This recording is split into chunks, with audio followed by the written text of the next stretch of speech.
கிருஷ்ணகிரியில் நடைபெற்ற திமுக வாக்குச்சாவடி முகவர்கள் கூட்டத்தின் போது வருகின்ற சட்டமன்ற தேர்தலில் 200 சட்டமன்ற தொகுதிகளில் வெற்றி பெற வாக்குச்சாவடி முகவர்கள் சிறப்பாக களப்பணிகளில் ஈடுபட வேண்டும் என தேர்தல் பொறுப்பாளர் தேவகுமார் வலியுறுத்தினார்.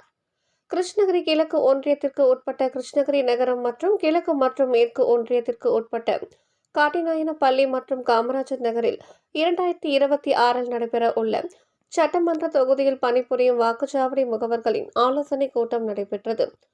கிருஷ்ணகிரி நகர செயலாளர் நவாப், ஒன்றிய செயலாளர்களான கோவிந்தன், தனசேகரன் ஆகியோர் தலைமையில் நடைபெற்ற இந்த கூட்டத்திற்கு மாவட்ட அவைத்தலைவர் நாகராஜ், மாவட்ட பொருளாளர் கதிரவன், மாவட்ட துணை செயலாளர் கோவிந்தசாமி, சாவித்ரி, கடலரசு மூர்த்தி, பொதுக்குழு உறுப்பினர் அஸ்லாம் ஆகியோர் முன்னிலை வகித்தனர்.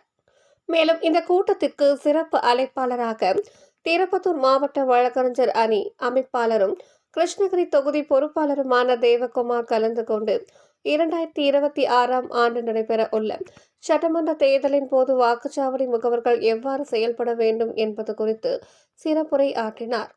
மேலும் தனது சிறப்புரையின் போது தமிழக முதல்வர் மு.க.ஸ்டாலின் அவர்களின் ஆணைக்கு ஏற்ப நாம் எல்லோரும் சிறப்பாக செயல்பட்டு 200 தொகுதிகளில் வெற்றி பெற வாக்குச்சாவடி முகவர்களாகிய நீங்கள் சிறப்பாக செயல்பட வேண்டும். இதற்கான பணிகளில் இப்போது இருந்து செயல்பட்டால் 2026 மீண்டும் கழக தளபதி மு.க.ஸ்டாலின் முதல்வராகுவார் என்பது உறுதி. ஆகையால் வாக்குச்சாவடி முகவர்கள் தன்னலம் கருதாமல் கழகத்திற்காக உண்மையாக செயல்பட்டு வெற்றி வாகைச்சூட உங்களுடைய செயல்பாடும் மிகவும் அவசியம் என்று குறிப்பிட்டார்.